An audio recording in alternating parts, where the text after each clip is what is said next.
Hola, soy Lina María. Bienvenidos a este espacio de lecturas, historia y compañía.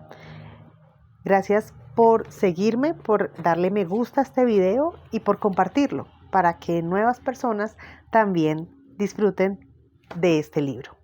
Estamos leyendo Aranjuez y comenzamos el tercer capítulo que se llama La llamada.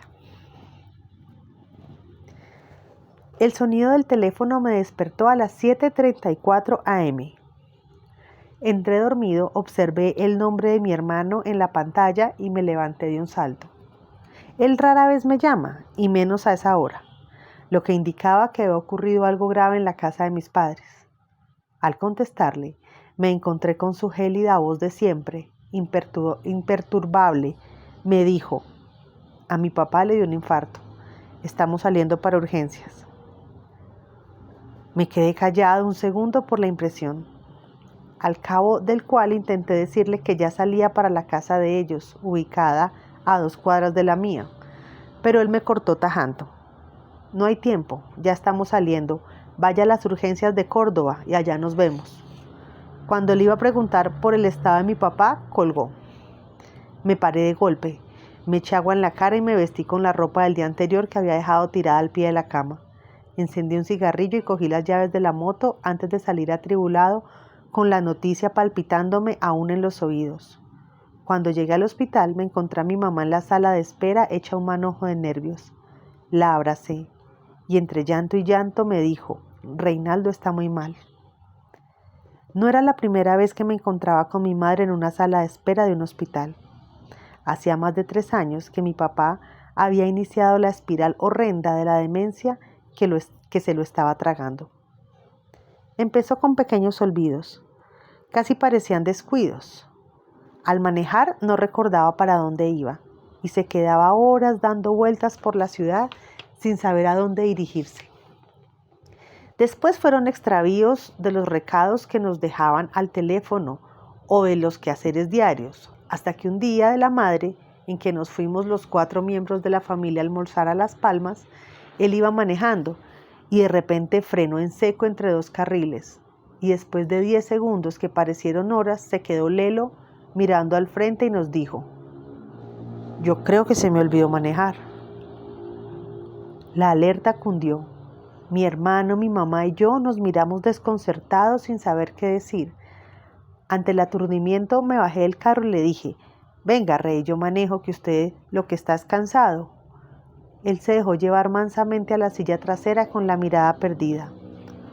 Durante el trayecto que faltaba para el restaurante no volvió a mencionar palabra. Yo lo buscaba por el retrovisor y notaba en su cara que algo muy adentro de él se había fugado. Sus ojos traslucían la angustia del que ha perdido algo valiosísimo, preciado pero secreto, y no quiere que nadie se entere de su ruina. Pero su esfuerzo por ocultar la inquietud solo logra precipitarla a la superficie y hacerla visible para los demás. Fue el día de la madre más triste de nuestra historia.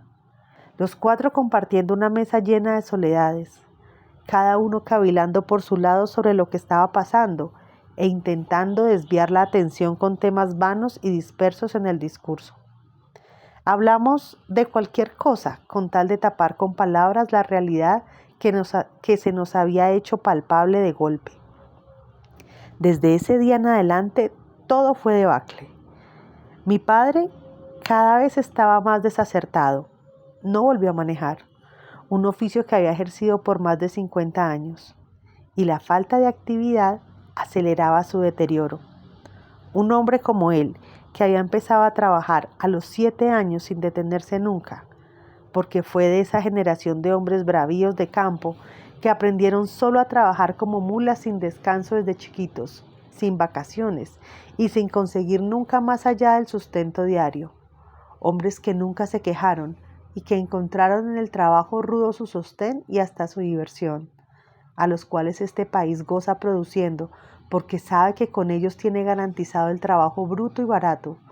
Por eso no los educa, no los alienta ni los impulsa, antes los frena, los ata a trabajos miserables y condicionados, haciéndoles creer que deben estar agradecidos, porque no se están muriendo de hambre, pero sí lo están, solo que les dosifican el hambre en porciones mezquinas y los mantienen a punto de desfallecer sin conseguirlo del todo, salvados del borde del colapso por el enjuto jornal que porta entre sus pliegues una nueva promesa de mejoramiento que nunca se cumple, hasta que llegan a la edad en que mi padre empezó a colapsar, sin haber hecho fortuna ni nada valioso con su vida, sin pensión, sin ánimos y sin pretensiones, apoyados en los hijos que fue lo único que alcanzaron a hacer y que en este país cicatero son la única recompensa de los padres y su jubilación. Después del almuerzo del olvido, mi hermano y yo decidimos que era hora de que mi papá dejara de trabajar. Los dos nos habíamos graduado de sendas carreras y ambos trabajábamos. Yo hacía algún tiempo vivía solo, de manera que me encargaría del mercado y las cosas varias de la casa, mientras que mi hermano, que vivía con ellos, pagaría el arriendo y los servicios. De todas maneras, los aportes que mi papá venía haciendo en los últimos años eran mermados y no alcanzaban para casi nada, pero lo mantenían ocupado y activo, manejando un carro particular que yo había comprado para ir a trabajar y que, viendo cómo le iba de mal manejando taxi, que no le alcanzaba ni para liquidar el salario diario, nosotros teníamos que cubrirle muchas veces. Decidí mejor dejárselo a él para que lo chiviara, que es como se conoce en esta ciudad al transporte informal, y que los listillos de las estadísticas tasan como empleo genuino, justificando con números la ineptitud del sistema. Mi papá se apostaba fuera del Confama y hacía carreritas pequeñas en el mismo barrio, lo que, si bien no representaba ganancia amplia, lo entretenía y le hacía creer que seguía trabajando y aportando para la casa como lo había hecho toda la vida. Y lo más importante, no trastocaba la rutina diaria de tantos años, que es lo único que garantiza una convivencia armónica entre un matrimonio viejo como el de mis padres. Pero en cuanto dejó de trabajar, la vida se les hizo confusa. Mi padre se levantaba temprano y, después de hacer los mandados para el día, pues en mi casa nunca se mercó para el mes, ni siquiera para la semana, porque los sueldos de mi padre siempre fueron diarios y nunca se acostumbraron a nada distinto, ni siquiera ahora que les daba la plata del mes y podían mercar de una vez para los 30 días, haciendo rendir más el dinero y evitarse correrías y acarreos diarios. Mi mamá se empecinaba en sostener que así le rendía más la plata. Yo sospecho que ese ritual lograba ocuparlos al menos un rato cada día, y eso, en una vida quieta de viejos, es invaluable. Mi papá se quedaba sin nada que hacer el resto del día y se ponía a ayudar a mi madre en los quehaceres de la casa, y lo que al principio parecía un gesto de solidaridad y apoyo, terminaba siendo un desastre a manos de quien nunca en su vida había realizado el más mínimo oficio doméstico. Carecía del orden, la disciplina y el tacto que estas labores atañen, por lo que terminaban embrollados en soberanas discusiones, porque al trapear no escurría la trapeadora y dejaba la casa anegada, o lavaba los platos con jabón de baño, o colgaba la ropa al derecho y no al revés como le gustaba a mi madre. Yo los visitaba al menos una vez al día y siempre los encontraba sumergidos en galimatías de órdenes incumplidas y reclamos por negligencias ordinarias sobre cualquier nimia labor. Yo le decía a mi mamá que entendiera que mi papá de seguro la estaba pasando mal, que necesitaba estar ocupado, que le delegara funciones básicas que no implicaran un método particular, y ella me decía por lo bajo: me va a enloquecer tu papá. Pero no, el que estaba enloqueciendo a pasos acelerados era él. No lo decía, pero se le notaba el desacierto. No es que antes fuera ducho en las funciones domésticas, nunca lo había sido, pero sus disparates obedecían al olvido, no a su falta de destreza. Empezaba cualquier función y la dejaba a medio camino porque no recordaba lo que estaba haciendo, y empezaba con otra tarea diferente que su mente menguada y sin orden le dictaba que hiciera. Y no volvió a acordarse de la primera. Lo supe con certeza una mañana en que me quedé viéndolo extender una ropa en la terraza. Subió con el atado de ropa recién lavada y la descargó en un muro. Puso en los alambres lo que se llevó en la mano y se quedó parado frente a un blue jean extendido mirando con los ojos fijos en la nada. Después agachó la cabeza como buscando algo en su interior y al no encontrarlo, miró a los lados confundido y se fue a la huerta a husmear unas cebollas y 2 tomateras que tenía sembradas y nunca más volvió sobre el atado de ropa. A la media hora salió mi hermano del recinto de urgencias y se nos reunió en la sala de espera. Mi madre y yo le preguntamos por el estado de mi papá y sin dejarnos terminar nos dijo que le había dado un infarto agudo al miocardio y que al parecer tenía obstruidas 3 arterias. Mi mamá se puso a llorar con mayor efusión mientras yo le preguntaba qué seguía. Nos dijo que tenían que dejarlo en observación y que habían pedido una ambulancia para trasladarlo a un hospital con médicos y equipos especializados en enfermedades cardiovasculares, pero que se tardarían al menos 1 hora porque todas estaban ocupadas. Le pregunté si lo podíamos ver y me contestó que sí, pero solo dejaban pasar de a uno. Le dije a mi mamá que entrara y ella me cedió su puesto porque no quería que mi padre la viera llorosa y triste. Me les despegué y entré a la sala de urgencias buscando al hombre que me produjo y que solo una vez en la vida me dijo algo parecido a un consejo. Yo tenía 12 años y me fui con él en su camión destartalado a un viaje hasta Montería en unas vacaciones. Era lo más parecido a vacacionar que teníamos en la casa, acompañar a mi papá en su trabajo.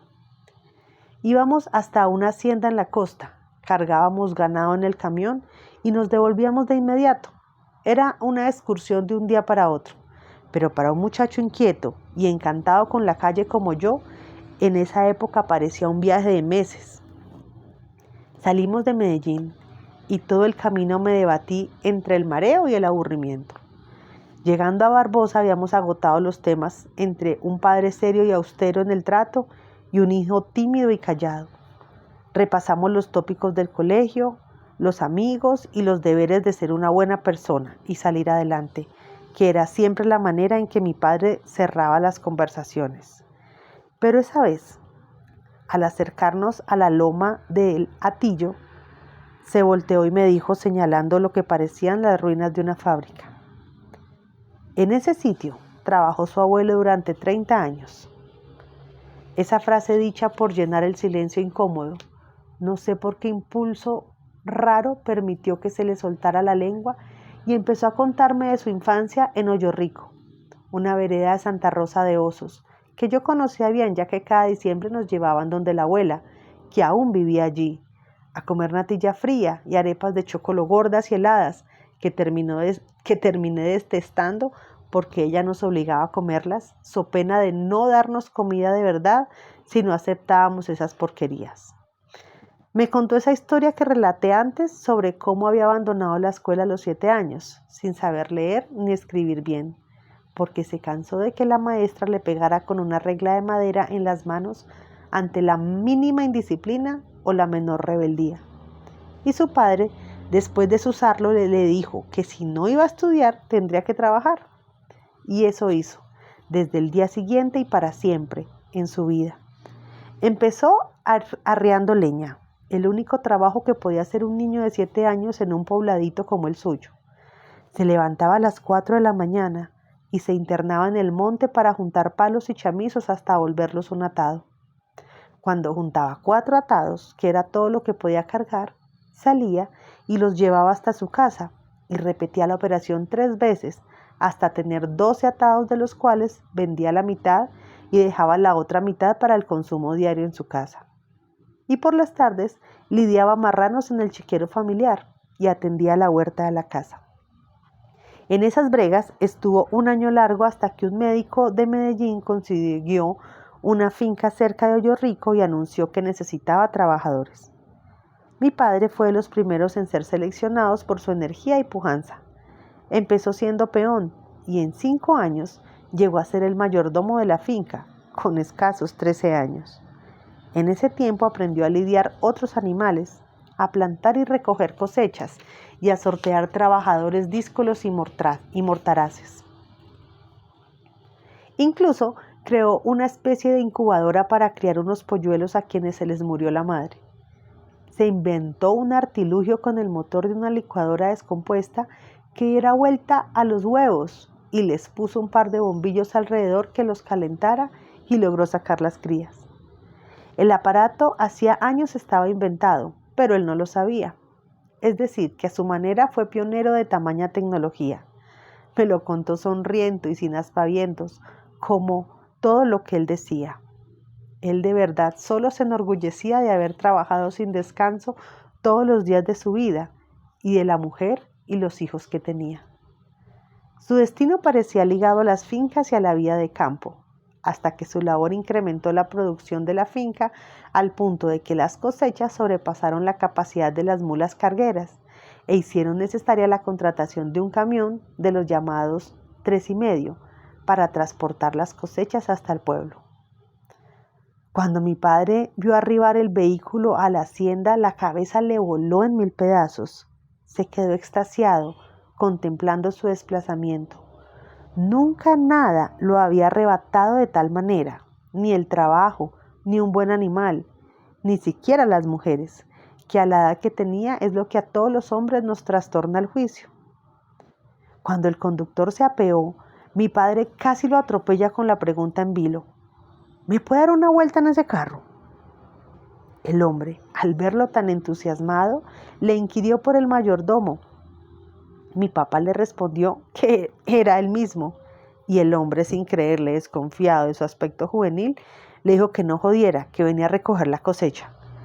Mi papá se empoderó de su cargo y en un santiamén despachó los asuntos del cargue y descargue. Así que el chofer, al ver la obediencia de los peones, comprobó que era verdad que el adolescente era el jefe y con una sonrisa le dijo: si quiere damos una vuelta ya mismo antes de irme. A mi padre le brillaban los ojos cuando se montaron y arrancaron. El corazón que hoy le falló bombeó toda la alegría que había acumulado en años de vida pobre y trabajada. Sin dejarse ver, tuvo que enjuagarse una lágrima furtiva que se le escapó de lo puro contento. Todo el carro le gustaba: el sonido, el diseño, su fuerza, lo intrincado de los mecanismos que lo hacían posible. Al volver del recorrido, su vida se convirtió en una obsesión por conseguirse un carro. Soñaba dormido y despierto con eso. Se sentaba en el borde de su catre y con la tapa de una olla se hacía el que manejaba. En cualquier tiempo libre que tuviera, caminaba los 3 kilómetros que lo separaban del único trazado vial que comunicaba Medellín con la costa, y se apostaba a su vera a ver pasar carros. En poco tiempo aprendió a distinguir las marcas, los modelos y sus características. Estaba enfermo de ardor automotor.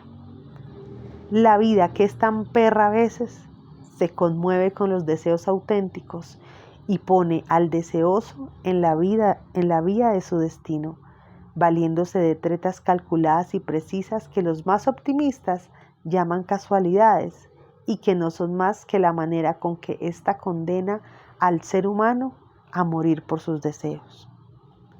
Un día que estaba en la orilla del camino, remascando una arepa fría con panela, vio que a menos de 100 metros un camión estaba varado y que el hombre que lo conducía parecía encartado tratando de sostener la tapa del motor con una mano, mientras con la otra hurgaba en su interior. De manera que se aprestó a ayudarlo, y el hombre, que se llamaba Orlando, agradeció la ayuda y mientras se desvaró entablaron una charla sobre sus oficios y gustos, que terminó con una invitación para que lo siguiera en ese viaje porque iba para Cartagena, que allí trabajaba en una empresa que requería personal urgente. Mi padre al principio declinó el envite porque, aunque deseaba viajar y coger mundo, la idea de servirle a un patrón con horario fijo y capataz no le sonaba en absoluto. Pero cuando el hombre le dijo que si se decidía en los momentos libres le podía enseñar a manejar, no necesitó más. Con esa sola promesa bastó para que se olvidara de su promisoria carrera como mayordomo campesino y abandonara trabajo y familia. En media hora estaba listo con un costal al hombro y 2 mudas de ropa, que era todo lo que tenía, y en camino al desconocido futuro.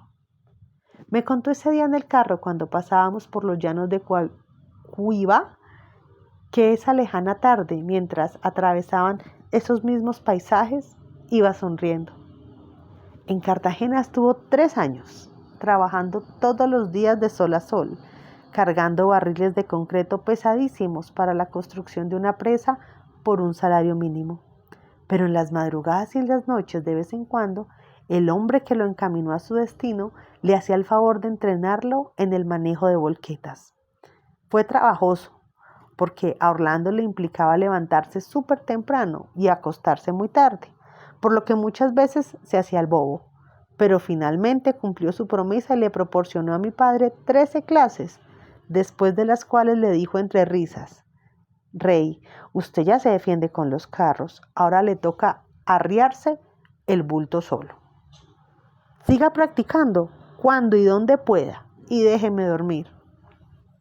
Así que mi padre, que tenía la fiebre de los bisoños y quería estar sentado al volante todo el tiempo, le rogó al capataz para que lo transfiriera a ser ayudante de volqueta, porque sabía que a estos les daban lo que en lenguaje de choferes se conoce como caimaneadas, es decir, pequeños chances para mover los carros. Lo complicado de la petición era que en ese oficio se ganaba la mitad del sueldo de lo que ganaba un cargador como mi papá. Pero él le dijo al capataz que no importaba. Estaba seguro que después de unos días en que se practicara bien, iba a convertirse en chofer. Y así lo hizo. A la vuelta de 4 meses, ascendió a chofer con volqueta asignada. La manejó hasta que después de 2 años de retostarse al sol, con los hombros y las manos peladas de cargar y manejar, logró juntar 5,000 pesos, que valía la cuota inicial de un camión, y fue donde el doctor Alquíbar, el gran jefe de la empresa y una figura tan admirada por mi padre que a su hijo mayor le puso el mismo nombre, condenándolo a una vida de burlas y confusiones mayúsculas. El doctor, después de escuchar el entusiasmo con que mi padre le hablaba de su sueño de tener un camión propio, lo dejó partir con una bonificación de 1,000 pesos por buen trabajador, que sirvieron para pagar las 3 primeras cuotas del camión mientras consiguió un encargo fijo. Cuando se montó en su flamante International 180 y lo arrancó, me contó aquella vez que le temblaban las piernas, más que cuando conoció a mi mamá, que es otra historia que relataré en otro momento. Nunca antes había sentido tanta felicidad. Era un camión verde oscuro que fue el único que tuvo en toda su vida, su única posesión material, y que cuando yo lo conocí no era más que un amasijo de chatarra vieja y destartalada que producía más gastos que ganancias. Su primer viaje fue a Necoclí. Luego, al que muchos años después, teniendo yo 6 años, en un viaje a cargar ganado con él y mi madre, me llevaron a conocer el mar. Y de ahí en adelante su vida fue viajar, conduciendo su camión.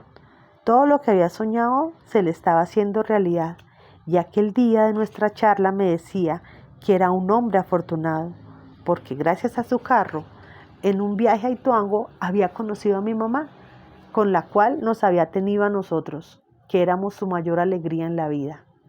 Mientras lo decía, le daba golpecitos al volante como agradeciéndole a su cacharro, mientras yo sorprendido entendía que esa tartana de carro en que nos desplazábamos había sido nuevo alguna vez, y había constituido la máxima aspiración de alguien a quien yo quería y admiraba tanto. Pensé en preguntarle a mi padre qué había salido mal para que fuéramos los más pobres del barrio, y su carro el más feo de los que cabalgaban en la carretera, pero no fui capaz. Viéndolo sonreír de lado, orgulloso de lo que era en la vida, de pronto separó los ojos del camino para mirarme de frente y decirme la sentencia que no entendí en su dimensión total y que en su momento me pareció una obviedad, pero ahora, con 40 años y con el hombre que la profirió acostado en una camilla con el corazón colapsado, cobró una importancia y una significación capital. Sin dejar de sonreír, me dijo: no se le olvide nunca, mijo, que un hombre tiene que hacer lo que tiene que hacer como hombre. En ese escueto aforismo sintetizaba lo que había sido su forma de estar en el mundo. Un hombre, así, genérico, era para él y los de su clase aquel que respondía a lo que le tocara sin miramientos, que daba la cara a los problemas haciendo lo que tuviera que hacer por los suyos, echándose al hombro la responsabilidad de sus actos y la de los suyos. Años después pude comprobarlo cuando me choqué en un taxi que él había adquirido después de quebrarse por enésima vez con su camión y que me prestaba rato los domingos para que me hiciera los pasajes de la semana para ir a estudiar. En ese entonces yo no era muy ducho en direcciones y un trío de personas me pidió que los llevara al barrio Las Palmas. Les dije que si me indicaban cómo llegar los llevaba y ellos me fueron dirigiendo y me hicieron meter por Girardot. Al llegar a la esquina que cruza San Juan, me detuve al lado de una volqueta y arranqué amparado en ella. Y mientras yo cambiaba el dial de pasacintas, porque había empezado Gitana de Willy Colón y estaba harto de escuchar esa canción que hasta el día de hoy me asfixia con su tono chillón y festivo irritante, la volqueta frenó en seco mientras yo, sin percatarme, seguí derecho.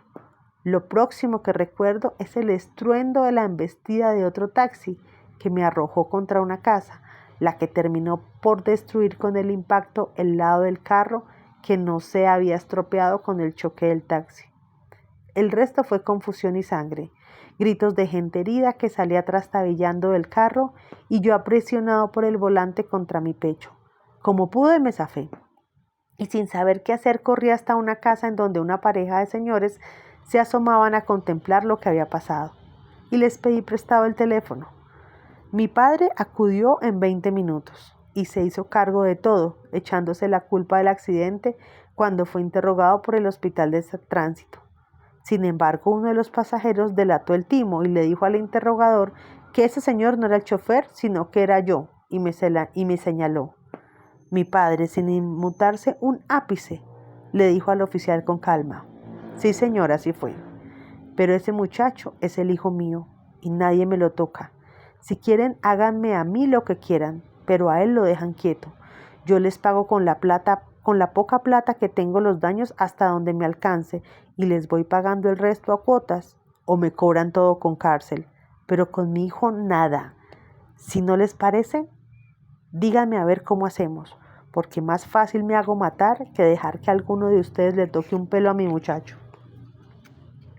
El oficial observó tal determinación en su gesto y su voz que hizo caso omiso al comentario del sapo, y mientras continuaba llenando los papeles del accidente como si mi padre hubiera sido el chofer, le dijo: tranquilo, señor, en la audiencia podrá decir eso mismo, pero hoy nadie le va a hacer nada a usted ni a su hijo. Ese día lo volví a ver enorme, colosal, como lo contemplaba cuando era un niño, y todo en él sobresalía, tan distinto al enjuto cuerpo al que ahora me arrimaba. Al verme esa mañana en urgencias, esbozó una sonrisa lela, perdida entre contemplaciones de objetos y gente que no entendía ni conocía. Al cruzarse con mi mirada fue como si encontrara una palabra familiar en medio de un escrito en una lengua desconocida. Me le arrimé y le tomé la mano. Él me apretó y sentí su tacto helado.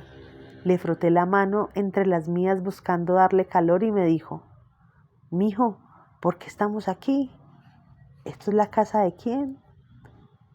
Le respondí poniendo la mejor voz que pude: no, pa, estamos en un hospital. Te di una vaina ahí en el corazón, una bobada. Él me miró e hizo una mueca con la boca como de preocupación. Yo continué: pero fresco, vamos para otra clínica donde te van a quitar eso.